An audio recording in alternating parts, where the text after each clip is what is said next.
I'm pretty much done with the whole Bernie Sanders. There's still people out there thinking that Bernie Sanders is going to jump back in, that they're hoping he does. I think that's very naive. I think we need to stop looking at politicians to lead us, like I just said.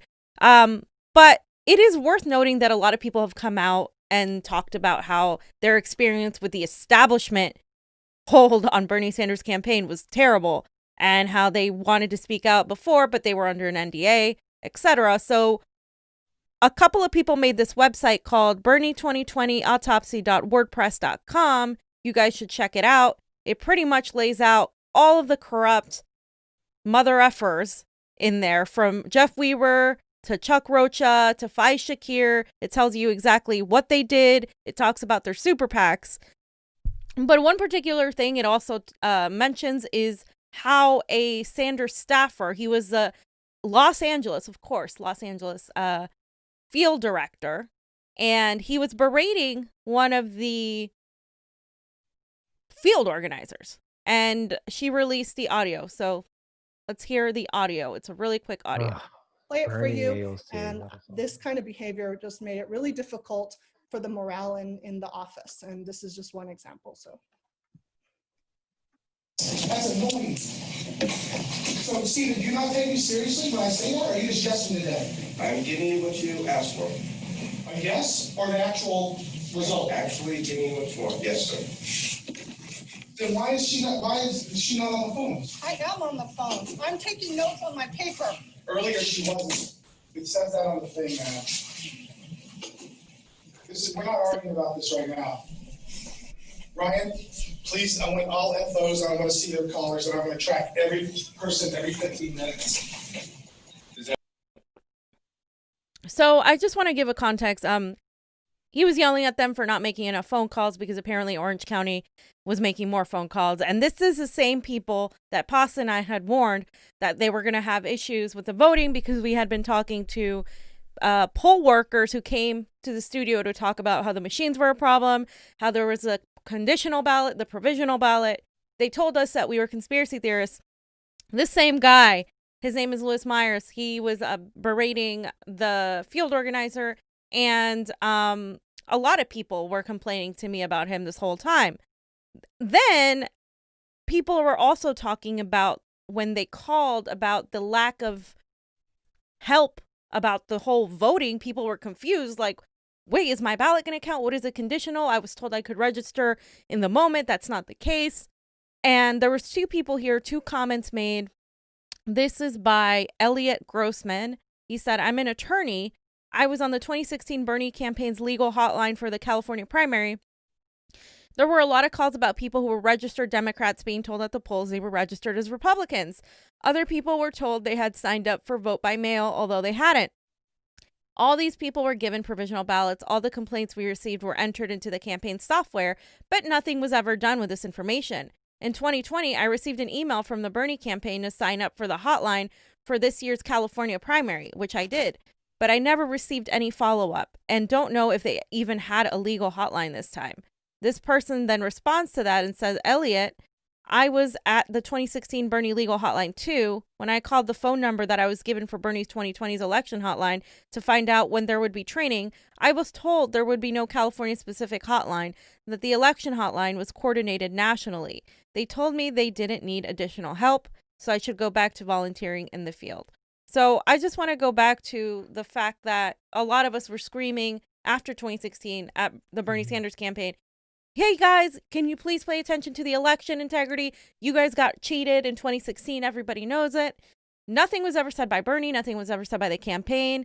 And then these people here called people conspiracy theorists, and they also yelled at their field organizers for questioning about the stuff. I mean, they literally told me, I did another video with a person, and they said that they were yelled at for questioning what's going on with the voting. So again, you guys, the establishment is, if the establishment is embedded in your organization, whether it's Bernie Sanders, that's it. You cannot fix this system. This is how bad it is. They infiltrated the Bernie campaign. They took it down. You cannot fix the Democratic Party. You cannot fix the police system. The whole structure has to come down. Yeah, And I mean, it just shows you like, and it really brings a lot of questions like Bernie not calling out any of this. He didn't call out the corruption of the Democratic Party. He called out more of the Democratic Party's corruption in 2016, but in 2020, he didn't. Um, he didn't even call out that much corruption of the media. yep. And so he wouldn't call out. I mean, he did a little of like how the big pharmaceutical companies bought ad time and backed candidates on the stage, but he never went hard. He never took the gloves off. And I think his whole campaign was designed to they know, the ruling class knows that the majority of the people want all of these things that we want. They know this. They know we all want free healthcare and free college, and we know there's going to stop the wars and stop police brutality and end private. They know most people want all these things, so they have to keep dividing us. Bernie was a big, powerful movement. You and I and others were at so many of those rallies. We saw it. We saw the power of his movement, the power of his words. We saw this. I mean, I interviewed them. You guys interviewed them. All people from all different walks of life. I met all of them just on the road as a comedian with Ron and Jimmy, and they can't have that. When you're the 1%, you have to divide the 99%, and Bernie would have won single-handedly. So you misinform people that aren't paying attention that much. You control all of the media, and so they're very skilled, and the CIA is very skilled at social manipulation, and when you get your friends and relatives going, yeah, but how are we going to pay for it? That's because they got programmed to say that through the propaganda machine. So there's no way that the system we can reform from within. It is literally what's happened this past week. Well, I don't like it, and it's scary, and whatever. It's going to take mass protests, man. It's just going to take this. And JFK said it. What is it when you make peaceful protest impossible? You make a violent revolution inevitable. So, and the people who say this on the right are dumb. Never read a history book, I guess. They don't know how this country was born. Like, what did they think? George Washington just sat down and had a nice conversation with King George, and they said, all right, here you go. The colonies are yours. And what did they think happened? Like, I don't know, man. I go back and forth. It's a coin toss every day of like, I have a lot of hope and I see all these people get motivated. I see these young people get motivated. Yeah. And because like when Rodney King happened, I was in my early 20s, but there was no internet. So the only narrative I was given was that of the media. And that video leaked out and was like, holy shit. But and the riots in LA were only depicted a certain way. And, there was I couldn't just pick my phone and go, wait a minute, here's some videos that are saying completely opposite from what they're telling me on TV. So I have a lot of hope in the young people. My 6 nieces and nephews are in that group.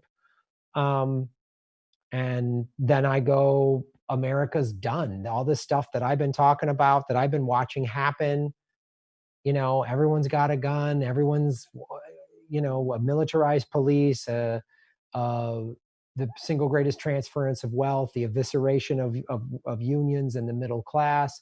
We're done. I mean, we are in the middle. Like the economic crash hasn't even begun yet. Yeah. 1.6 million people just filed for unemployment in LA or California.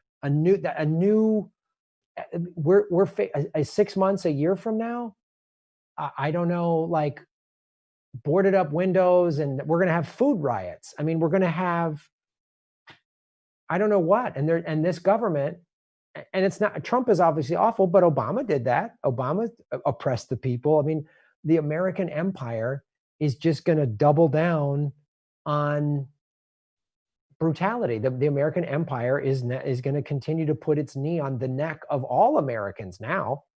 And so I don't know, man. I really, I want to be hopeful. I want to feel like things can move better, but everything that's happening is like, I mean, shit, it's been, people have been talking, it's going to happen. It's going to, and you know, we haven't even touched on yet.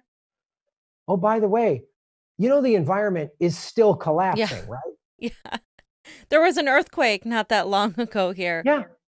What, So fire season's coming in hurricane California. season. Like, yeah. Tornado season. it's all Yeah, coming. we just wait till we start dealing with that. Plus a pandemic, plus economic Then what? collapse, Yeah. plus civil unrest. It's like you're gonna have the Christians thinking it's the end of times. I think they already do. I mean, maybe the whacknut evangelicals are trying to push for because they want end of times because they think Jesus is going to come back, and they're psychopaths. So I don't know. I mean, I'm really like, what is going on? And yeah, they think if we cause all this chaos, then Jesus will return.